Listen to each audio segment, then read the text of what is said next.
Welcome back to Buckets WNBA edition. I am your host, Jim Turvey. We are here previewing one game 5. We talked about whether we would have an episode today. We thought when Joe and I talked on Thursday that we would. We do indeed. And so to celebrate having a game 5, we have a very special guest, Dano, his celebrity friend. Dano pulled some strings here. We have for the first time on WNBA Buckets, Sabrina Merchant of The Athletic, of the No Off Season podcast. If you're listening to this, you almost certainly know Sabrina. Great person in the world of women's basketball for a long time. Impressive bona fides. She's going to hate that I kind of built this up. But as I told her before the podcast, one of our coolest, biggest names on the podcast, so I have to embarrass her as I introduce her. But Sabrina, Dano, I'm skipping over you. Sabrina, how's it going? Absolutely. Thank you for the very, very nice words. Happy to just talk more WNBA. It's my favorite time of the year. It really is. It is the best time of the year, and I'm really glad we got game 5. Anytime you can get round 1, game 3, round 2, game 5, hopefully a finals game 7. Got that extra juice. So before we dive into, we'll kind of do like a game 4 recap, game 5 preview, all that, best bets, obviously. But Sabrina, whenever I have a guest who's not explicitly a betting person on the podcast, I kind of like to talk about their background, if they have any background with betting. You obviously have a deep knowledge of WNBA, so we're going to pick your brain on that front. But what are your betting bona fides? What are your betting interests? Are you in, out? Do you make bets? Do you kind of listen to stuff? Lay it all out for us. Technically, I am not allowed to bet on the WNBA or the NBA or any of its affiliated properties. That's very true. I don't even know why I'm saying technically. I'm not allowed to, so I don't bet on any of them. Technically, you might break that rule constantly, so don't come after me. So I don't bet on that. I play fantasy sports. That's probably like the extent of my betting. My family is very big into betting. My dad is one of those like 8-game parlay kind of guys. Oh, yeah. Like refuses to hedge on the 8th one if it's like 7 for 8, which is just maddening.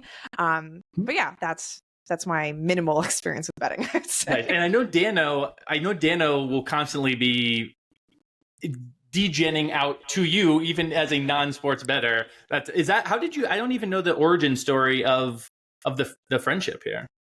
Georgia Amor. Georgia Amor, really? Yeah. I wrote a feature about Georgia Amor during the 2023 NCAA tournament.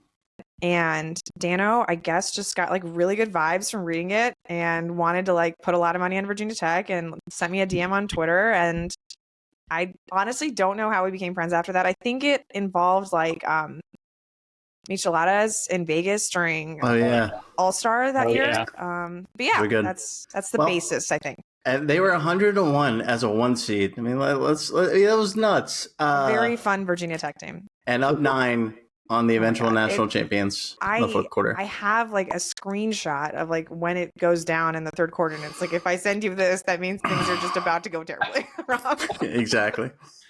Imagine what our world would be like if Virginia Tech had beaten LSU in that game.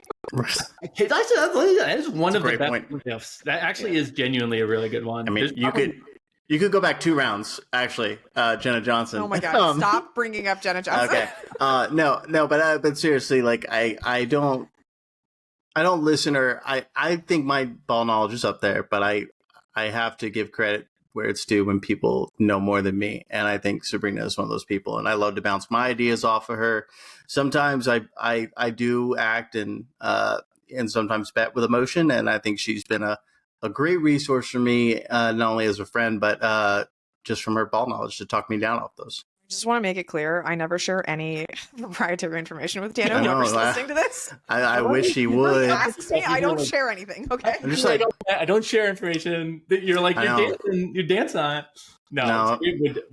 Is as straight as it comes. So before we get to actually game 4 recap, I do want to give Dano in particular, this podcast as a whole gave out Phoenix to win the title. Obviously, it's not there yet, but we do have our first team in the finals. It is Phoenix.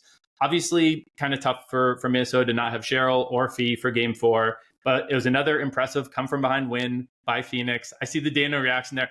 I also know Sabrina wants to talk about this. I don't know who to throw it to first here. I'm going to throw it to Dano first because, Sabrina, I gave you the first chat overall. So Dano, I'm going to let you do your victory lap. But Sabrina, I do want to get your thoughts on that series and how it played out. Full tilted last night. I mean, if I could have given out everything in the app, I would have. But I was also acting very irresponsible, and I can't believe the numbers it got up to going into the fourth quarter. I mean, granted, Lynx were 6 for 7. The only 3 they missed in the third was a Heidemann half court that almost went in. Yeah, Right. Could have used those points. Yeah, I mean, it really went to script, right? Like, they played inspired ball. K-Mac was incredible, and I'm just thankful that, you know, I feel like the Mercury are like super hated also, which makes me love them even more. You know, it's been a beautiful summer for my new team and myself in this relationship that we have. It's a one-way relationship for sure. But did I shout you out in the post-game? No, of course not. But I love them. I love everyone associated with them. Their social team posts great memes too. It's a great team, and I understand the Fever's hatred of them a little bit. But everybody else, to me, is just soft, and that's what I'll say. Sabrina, thoughts? As a Sparks fan, I'm very pro Mercury because they willingly gave up in the fourth quarter when the Sparks needed to win a game in the final week of the season. Like, Derek Hamby literally went up to Nate after the fourth quarter and said thank you, like gave him a hug and said thank you, because she did not know that the Storm had won at that point. But I think there has been a lot of good basketball karma associated with Phoenix since that decision to let the Sparks try to make the playoffs. And really? It is undeniable, frankly. Yeah, a couple injuries here and there, yeah. But unfortunately, my favorite team to watch all season was Minnesota. I think they were the only truly great team during the regular season, and I like to see greatness continue over like an extended period. And unfortunately, we just didn't get that. And whoever wins the title this year, with all due respect to the Mercury, will not have been a great team during the regular season, and that kind of bums me out. But it is going to be very interesting finals, however that ends up shaking out. I'm just very sad that Caleb McBride will not be in it. Yeah, the post-game was heartbreaking. Oh, yeah. Not a Mickey Mouse title though. Okay, so let's get that straight. All titles count. They all count. Okay, all right. No asterisks, nothing. No asterisks, unless you cheated. Like, yeah, then it doesn't count. Let's not bring my hometown baseball team into this. Okay, all right. Yeah, shout out the Astros finally getting eliminated from the postseason before they had the trash cans roll through. So, yeah, bummer. All right, let's do a little Game 4 recap of the series. We are still focused on Aces and Fever here. This was a really good game. I think this was one of the, it wasn't one of the ones that went down to the wire overtime, but for my money, this was one of the better games of the postseason. We had an Asia monster game, 31 points, 9 rebounds, 3 assists, 4 blocks, 3 steals. Listen, I whined when Asia won DPOI. Very good defensive game. And we really saw it because Boston kept going any route other than getting Asia on her, and it was successful. But I mean, they were setting up everything to get Asia out of the paint. They still lost because Indiana's offense woke up. Really impressive performance on the road. It was really the Aaliyah Boston game, though. She had 24 points. The 13 free throw attempts got the shout out from Asia after the game. Kelsey Mitchell, 25. Sims had 18. Hull didn't even shoot all that well. So, really impressive. I think it kind of created another path for Indiana to win. We saw them win a game when they played great defense and kind of slowed down Asia. But this is to me, this is really big. Now, we don't know if it'll stick, but if Steph White can lean into this and Aaliyah goes with this aggression, I was looking it up. This is her most points in a playoff game, either WNBA playoff game or NCAA tournament game since the Sweet 16 of her junior year. And that was the only time she had more points than this in kind of one of those, playoff type atmospheres. She's so good. And it's so nice to see her. She can initiate a pick and roll. She can pass. She's so talented that it's just awesome to see it all come together. So Sabrina, I'll throw it to you first. What were your kind of takeaways? You were there. You've been there for every game of this series, correct? You were there. What really stood out to you in terms of how we got to Game 5 from this series, but even Game 4 in particular, maybe? I think Aaliyah has been tremendous defensively all series. And I realize Asia has had a couple of big offensive games. But to have 2 bad games out of 4 is not very Asia Wilson-like, and I think Aaliyah deserves a ton of credit for that. And even you're listing out Asia's line in Game 4, and I'm thinking, I thought Aaliyah played well. I thought she played well defensively. Asia made a lot of good shots, a lot of good moves. I happened to be sitting right in front of Bam Adebayo's suite, and Ooh. this guy, just like the most emotionless partner of all time. Like, I wish he showed any sort of reaction to watching Asia Wilson dominate this basketball game, but unfortunately not. That's the main thing I took from being there in person. But yeah, I thought Aaliyah was just awesome, and like I keep seeing these concerns about like when is she going to like be more demanding of the ball offensively and really exert her will that way. And it's like she commands a lot of space on offense. I think her handoff game has still been pretty good. Still doing the high post facilitating thing. Like just because she hasn't scored 24 points, I think it's kind of overshadowed the fact that she's had a really excellent series. And it was good that she had like the traditional marker of like, oh, she scored 24 points. Yeah. Now people can acknowledge the fact that she's a good basketball player, right?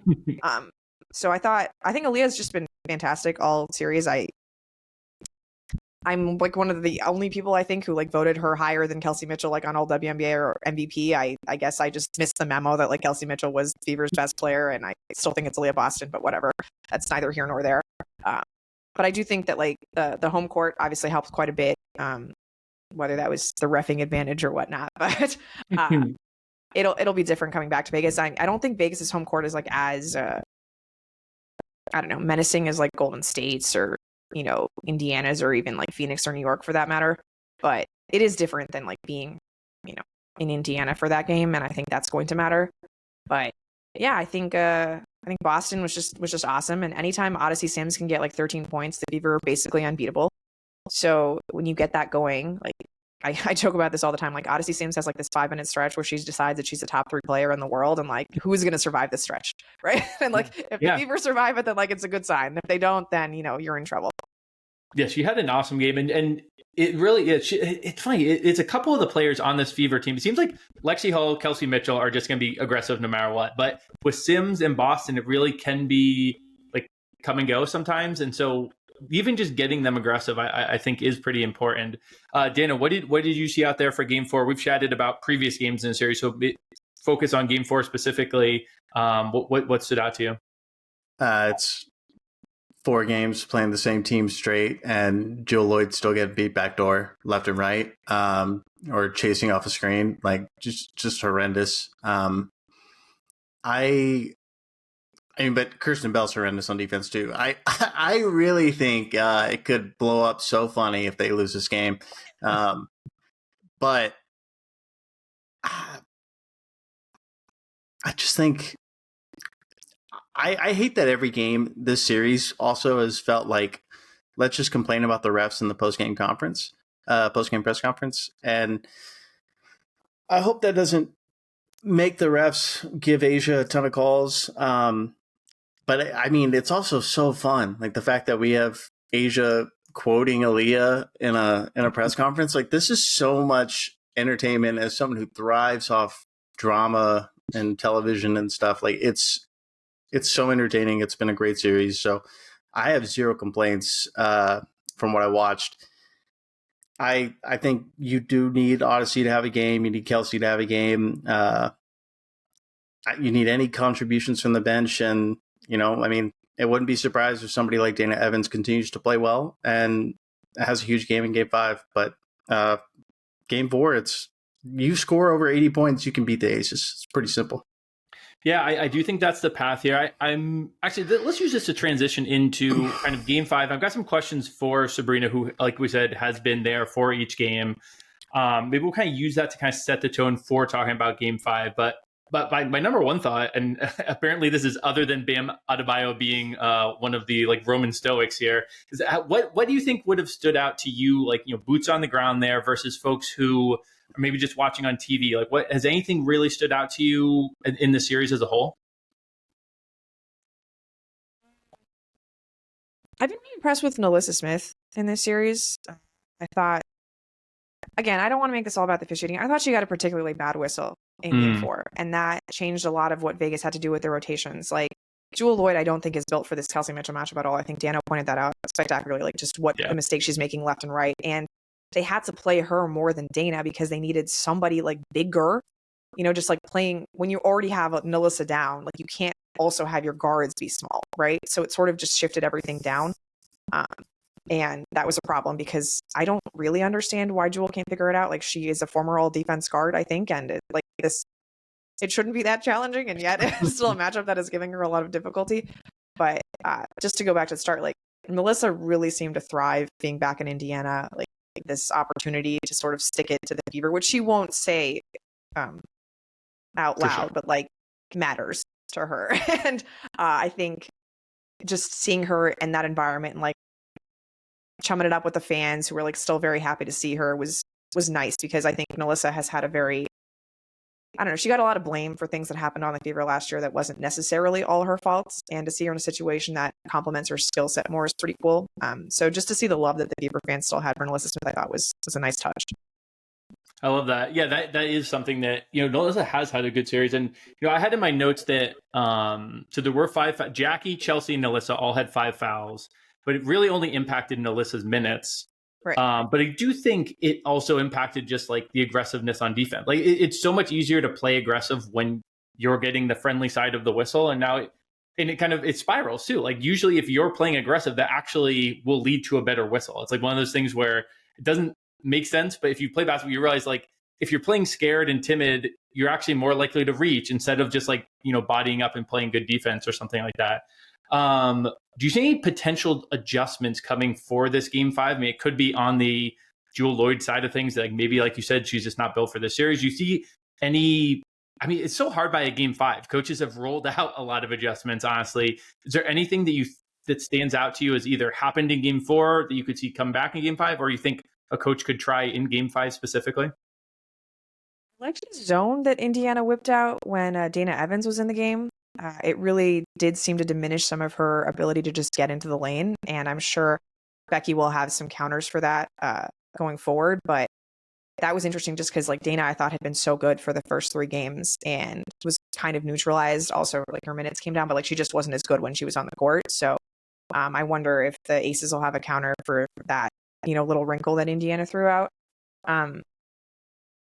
Indiana's just running like a lot of stack actions, right? Like the screen pick and rolls, and like when Kelsey just like zooms off of them, it's so hard for the Aces to figure that out. So I kind of think Asia just like needs to sit back more on those and like trust that like someone's gonna help at the top of the key with Kelsey's jumper there, because like letting Kelsey get to the rim unabated is just a bad idea. But yeah, I mean, like Dano said, like you play a team 4 times in a row, now you play a team 5 times in a row. You kind of know everything, right? And it's just like who's going to make more shots, who's like not going to pick up stupid fouls, trying to go for an offensive rebound when they really don't need to. Like if Lexi Hull gets in foul trouble, like this is over for Indiana, right? Yeah. If like Melissa Smith gets in foul trouble again, I'm not going to say it's over for Vegas, but it becomes significantly harder for Vegas. So you just got to be disciplined, and that's the weird thing about game 5. Is like everything just feels so heightened, right? Because you only have one game and no time to rectify those mistakes. But yeah, I don't really think it's like an adjustment thing at this point. I think it's just like who's going to come off to a better shot, because I think whoever has like led at the first quarter has basically controlled the series, right? It's a good question. I don't have it in front of me. Dan, Yeah. It's been because it's one of these where like it's hard to play hard from behind, especially with the whistle kind of maybe like snowballing in these games as well. Dan, did you have any thoughts on either of those questions, and Sabrina's thoughts on the topic? I mean, last podcast I was on was after game 1, and I said Melissa Smith might be unplayable. She's been so good. Yeah. So that's my my hands up bad take, but yeah, it's really going to be different because I don't know if that like any of these people on the any of these players on the Fever have played in a game this big. So I do give a little bit of an edge to the Aces in a sense that they've been to multiple finals. They played in big semifinals series too.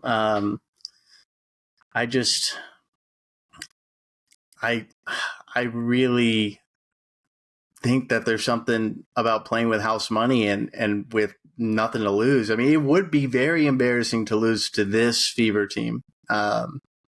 Like all time embarrassing. I think you blow up the entire team. No. Oh yeah, you keep Asia. Yeah, what are you going to bring back? 38-year-old Chelsea Gray? Like what? Is she not 38? Yeah, she's 35. You added a few. Yeah, you may have thrown her in the time machine there. Yeah, I mean, but this is a game where Chelsea Gray goes nuts or she loses you the game too. Also, I don't know. I mean, I think Asia's going to get hers, and I mean to see this is the first time I think in playoff history for the Aces where Asia's scored over 25 and they've lost. Was Game 4. Yes, I want to say they were 11-1, and they're 6-1 when she gets 30. So this Fever game. For this Fever team, they're finding different ways. Game 3 might come back to haunt them. I mean, you have 13 points from Asia Wilson, you lose that game. That is, granted, just crushed them. Yeah, the Aces are, I think, 500 all time in the playoffs. They're 26-24 when she scores less than 20, which is nuts. I don't know how many total. There's that many games she scored less than 20. Yeah, I'm amazed that she's been the games that many playoff games. Beer against the Connecticut Sun. Yeah, that was a bad time. Yeah. Yeah. So yeah, I mean, I think it could be a classic Game 5 that's disgusting, but I think our stars are going to show up. I want to circle back really quick to one thing Sabrina said, because you touched on Lexi Hull getting in foul trouble. I think it's hard to like give out like live bets on this, but I do think there's like game script stuff that you can look at. If Lexi Hull goes out with foul trouble, I think you instantly bet Jackie Young points, because Lexi has been Jackie hasn't even been able to get like shot attempts up because Lexi is just like hounding her all over the court. So that's one to just keep an eye on. I think the inverse could be true. Where if Nalissa gets into foul trouble, that actually could be pretty big for like Indiana. For Indiana, we saw how big that was last game. But maybe in a weird zag, you'd almost bet Jewel Lloyd points, because like you point out, Sabrina, it's almost like Jewel comes on for Nalissa in a weird, like they're not like a 1-for-1, but it kind of makes sense. They sort of just move Chelsea to the 4 then. Yeah. Yeah, exactly. Let's go through a couple more questions. I have one quick one. Is Natasha Howard good or not? Like, I swear to God, I can't. How does existential question, Dan? How does this player win Commissioner Cup MVP? And I mean, because I've thought about betting her overs because she just finds like the easiest, simple shots. But for as big of a piece that she was talked about being in the offseason and some of the success she's had during the year, like to finish some games without her on the court is insane to me. And I've seen some Commissioners Cup MVPs be worse in the playoffs, Dana. Yeah. Yeah, the Commissioners Cup is at some point we'll have to get Sabrina. Maybe you can write the long form article breaking down like just how weird the Commissioners Cup has been. It's my favorite thing. Far. I will not denigrate the Commissioners Cup at all. I love it. Not weird bad, weird good. But weird too. Because you have like a weird like finals like loser thing going on too. I mean, it's a first time team that lost it didn't make the finals. So yeah. Oh, I was thinking of the inverse. Well, I was thinking that the winner kept losing. Yeah. Yeah. Okay, I had it flipped. But yeah, Sabrina, you said this has been every second of your waking hours has been coaches' comments. So is there anything from the coaches' comments if we hear on the betting side of things, is there anything that popped like something a coach said of like, oh, we're really looking to get this person action early, touches early, we're looking to do XYZ? Is there anything you can think of from coaches' comments that might be a useful tidbit for folks who are in like the player prop world? Well, I mean, we already touched on this, but Becky Hammon has been very clear that like Odyssey Sims is the X factor that they need to stop for Indiana, because when she gets going, it's there's just a lot of offensive opportunities, for the rest of their team. Yeah. They're pretty clear, just like get Jackie and Asia going, like get them in their spots. It's just what they do. Becky's very straightforward. It is what it is. I hope to not have to talk about the officiating after Game 5. I really hope so. Like there were 2 games this series that were just dominated by officiating talk, and nobody wants that. And especially because I thought Game 4 was like pretty enjoyable as is, and then I like saw the box score afterwards. I was like, oh, I didn't even realize like this was happening. Yeah. But I think the house money thing is very funny to me, because obviously we're in Vegas and it's a good, descriptor of what Indiana's doing. Lexi Hall got a good laugh out of that today. And I think it's true, right? Like they talk about how the Fever don't have a ton of playoff experience, right? Like they brought in all these veterans, but like the core of the team, Kelsey, Aaliyah, Lexi, they haven't really played in the playoffs before. They played 2 games last year. What's cool though is a lot of them have one and done experience. Like Lexi Hall, Leah Boston, Bree Turner, Odyssey Sims. These are all national champions, right? So they've done like the at least do or die games, and they're Yeah. 3-0 in those games during this postseason. So I do think there's something to be said about, like, they've been through so much shit through the season where it seems like this would be a good time to give up. This would be a good time to call it. And they just never do, right? Yeah. They lost 2 point guards on the same day. That's insane. And they just like came back and like, you know, kicked the shit out of Chicago the next game and like, you know, get on with their lives. And I think there is something to be said for a team that just never wants to give up. And the Aces, like, yeah, they won 16 games in a row to end the regular season. They're not a team that like shuts the door on teams, you know, like they lost a closeout game against Seattle. They almost lost an elimination game against Seattle. They had an opportunity to end this series in game 4 and they did not take it. They're not historically great in closeout games. So I'd be very worried if this gets close for the Aces, because I know that this is an excellent executing team in the crunch time. But like, again, you're going up against a team that just does not care about what happens. So I kind of see this ending as like Aces blowout, or, you know, if it gets nervy, like I like Indiana's chances. I love that. That basically transitioned to the next question I was going to ask you. So that you feel free to just say, Jim, I literally just answered that. But if this is a lower scoring game, so if you see kind of a grimy, gritty, low scoring game, to you that favors the Fever? I don't necessarily think it favors the Fever, but it's better for the Fever than a higher scoring game, I think. Yeah, okay. Yeah, although I mean, I think about this a lot. Like when the Aces defense is bad, like they don't win. Yeah. So, yeah, it's tricky. I feel like we are all like decisive games are just weird, you know, because nobody can shoot the ball well, you know, like everybody's just tired and like. People forget this team lost at home by 50 on national television. They to a team that no longer exists. No, I didn't. We folded them after. They're never going to be the same. I mean, like, you know, I talked about it before. I've definitely texted you. I was like, they have more games in the Pacific time zone in a row than any other team in one time zone. They were historically bad on the road against teams above 500. They were a Skylar Diggins layup away, wide open layup away from not even being here. And it's a closeout game. I just can't see a world where there's a blowout. Every closeout game so far has been within 6 points or less. And yeah, and if things get nervous, who do I want taking a shot of anybody left in this playoffs? Goddamn right, I want Odyssey Sims.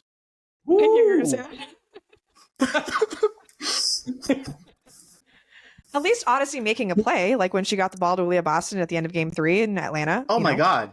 Yeah. Great pass. Yeah. It's not an easy pass, too. I mean, like, you throw it too high, that's off the backboard. I mean, I forgot how intense that was. Golly, this team is so fun. It's going to be sad if things go to plan.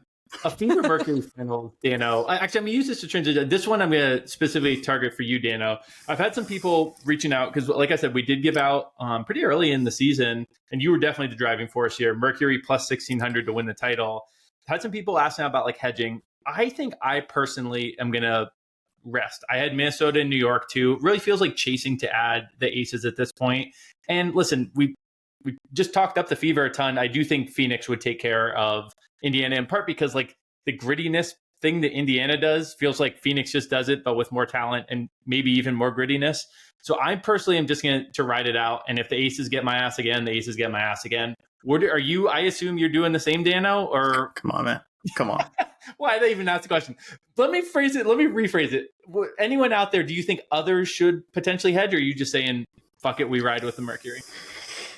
Oh, depending on how much you have, I mean, I think you do the responsible thing. I'm sitting on a 25-1, a 16-1, a 10-1. That's really big. That was a drunk wager after after they beat the hell out of the Liberty. I was at that game back in June, and I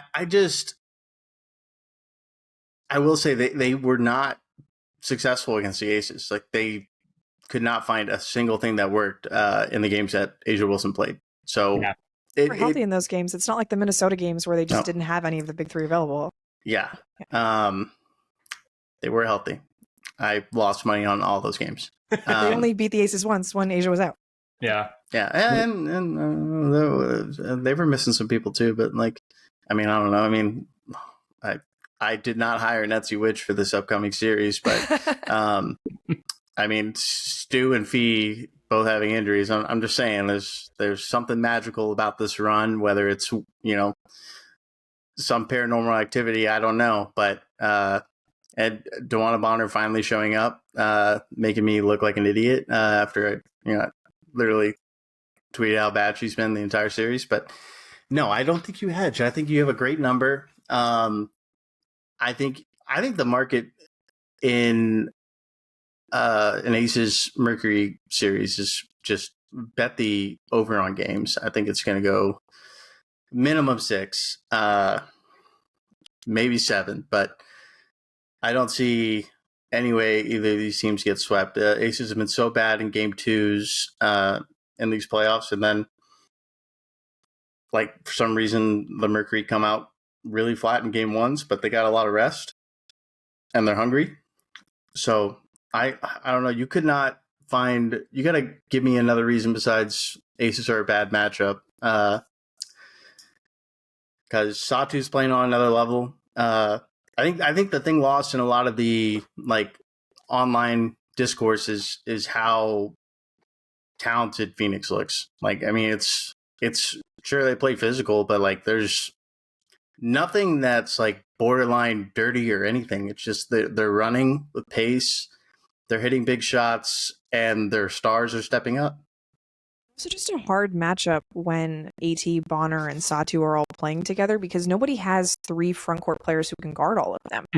I mean, how many times did you see Natisha Heidemann just stuck on a switch with Satu? And like, what is she supposed to do there? I don't blame her. Like, it's a really hard matchup when Satu's 6'4" and Natisha Heidemann's 5'8".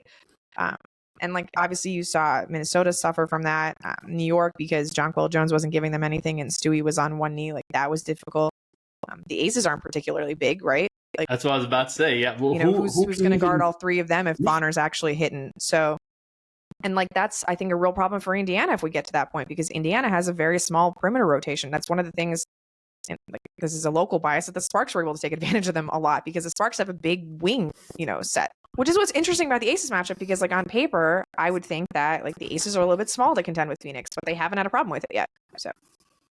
Yeah, it is. I agree with you 100%. And it is strange because it's one of those where it seems like actually would be a great matchup for Phoenix. It just hasn't gone that way. So we'll cross that bridge. What's up? I realize it's just Nate being the genius that he is, man. He's playing coy. Yeah. Playing possum. Yeah. He lost those games on purpose. He knows exactly what he's doing.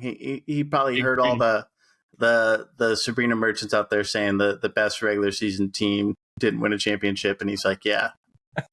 Little did you know.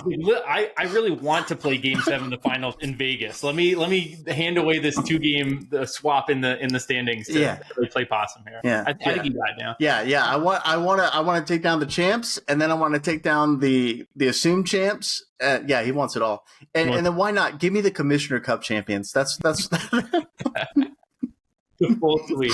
All right, let's get into some specifics of Game 5. But real quick before we do, don't forget to sign up for the Action Pro for real-time pick alerts from experts like Chris Raybon, Brandon Anderson, Stuckey, Dano, myself, the entire Action Network crew. Plus, you can access our pro projections powered by Sean Kerner and the predictive analytics team. Just go to actionnetwork.com/pro. Get $20 off the annual price with the promo code Buckets20. So don't miss out on the best bets at the best prices. To the actionnetwork.com/pro. Use promo code Buckets20 to get $20 off a year of Action Pro. Okay, let's talk about Game 5. So we have, I probably should have level set this at the beginning, but I think we slipped it in the conversation at one point. The Aces favored by a total of 158.5.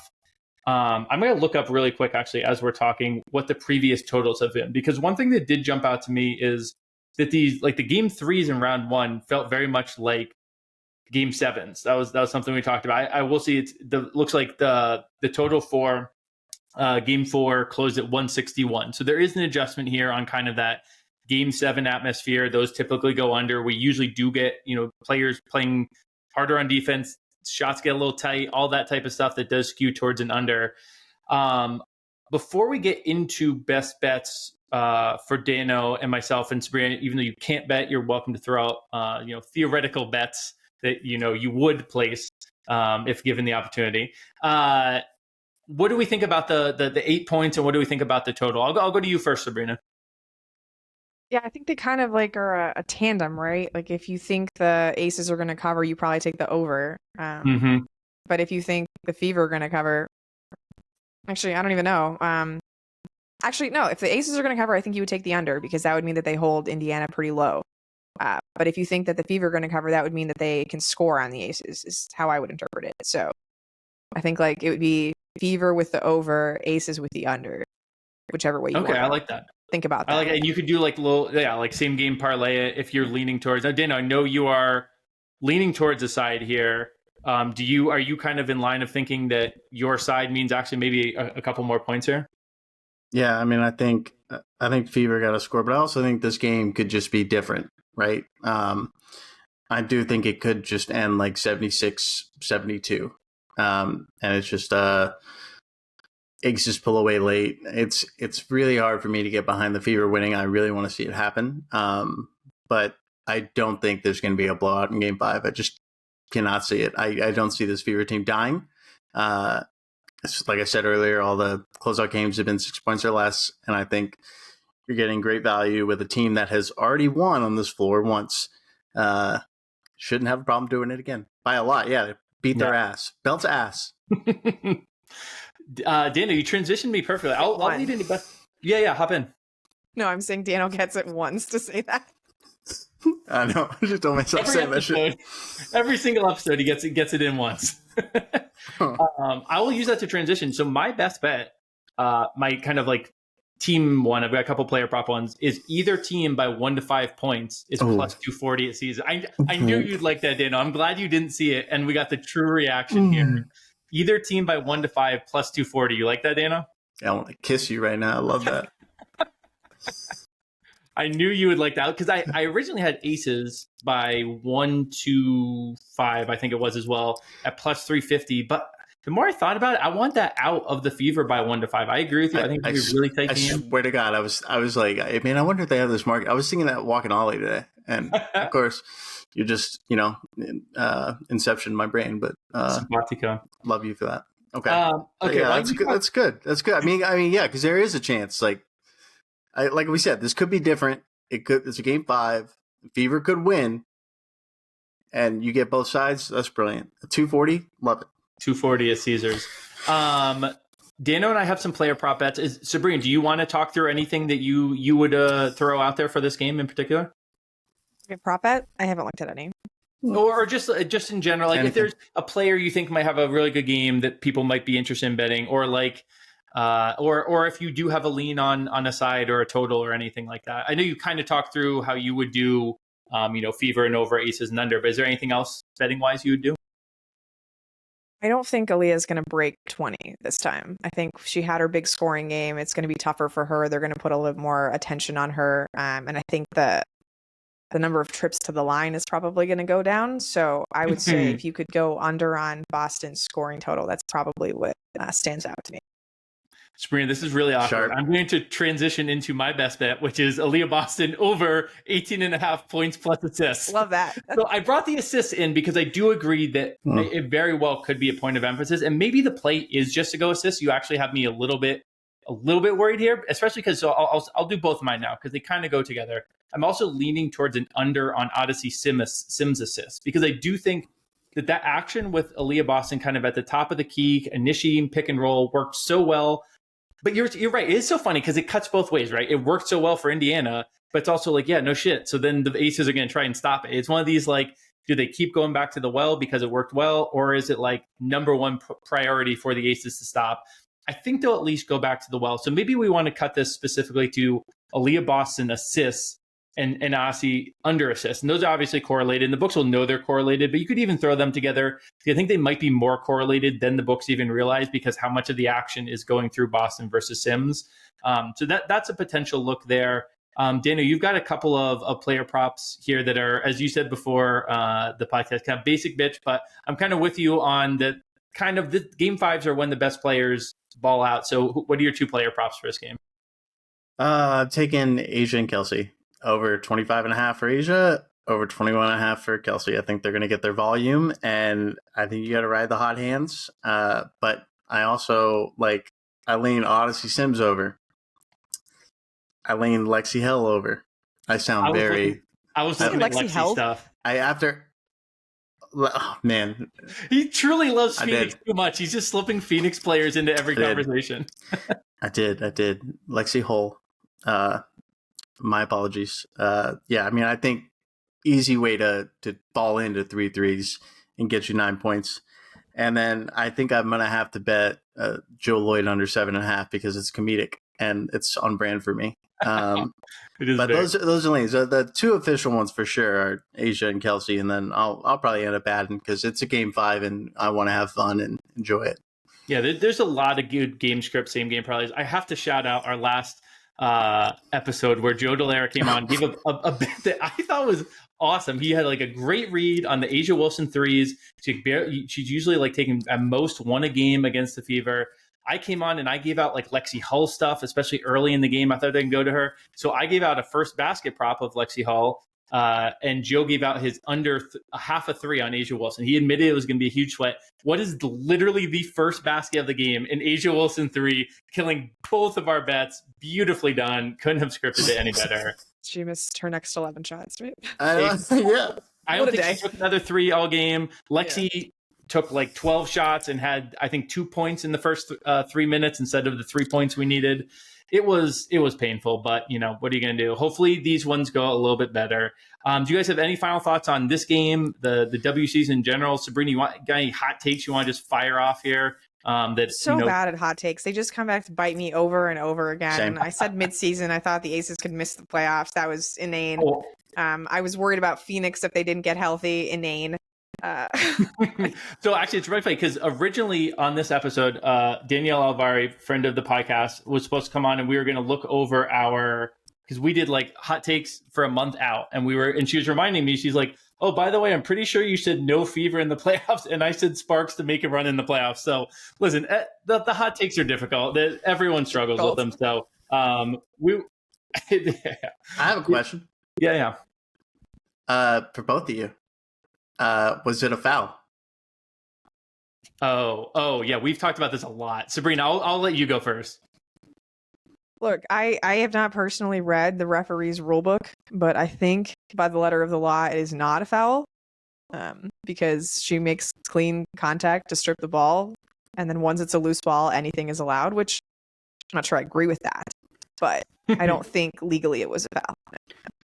So I know how you feel now. This is pretty interesting because my little take back at you, they had the group chat going, getting spicy.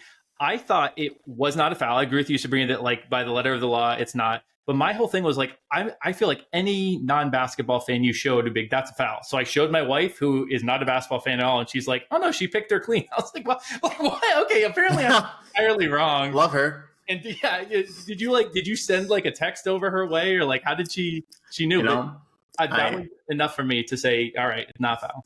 I just wanted to know. That's all. That's all. All right. Yeah. What's up? No, I just want to say it's been super fun season, and I'm very pumped for the finals. And I feel like we're going to get a ton of different markets. Is there any looks ahead of Game 5? Say you were thinking Aces to win it all. They're looking forward for Finals MVP before odds get worse. Can I defer to you really quickly, Sabrina, to go first? I'm going to look up one thing.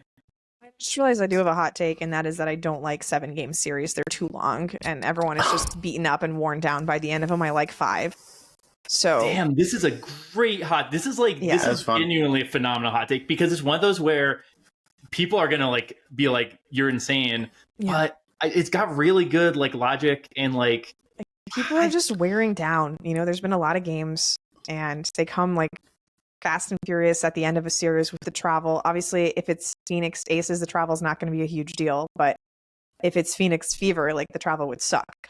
So, I don't love 7-game series because either you have to space them out and you're waiting 3 games in between each, 3 days in between each game, I should say, or you just have players breaking down by the end of them because the playoffs are so long. So, I prefer a 5-game series. I think it's a nice I like tight that. amount of basketball. You've learned everything you need to know about the two teams within 5 games.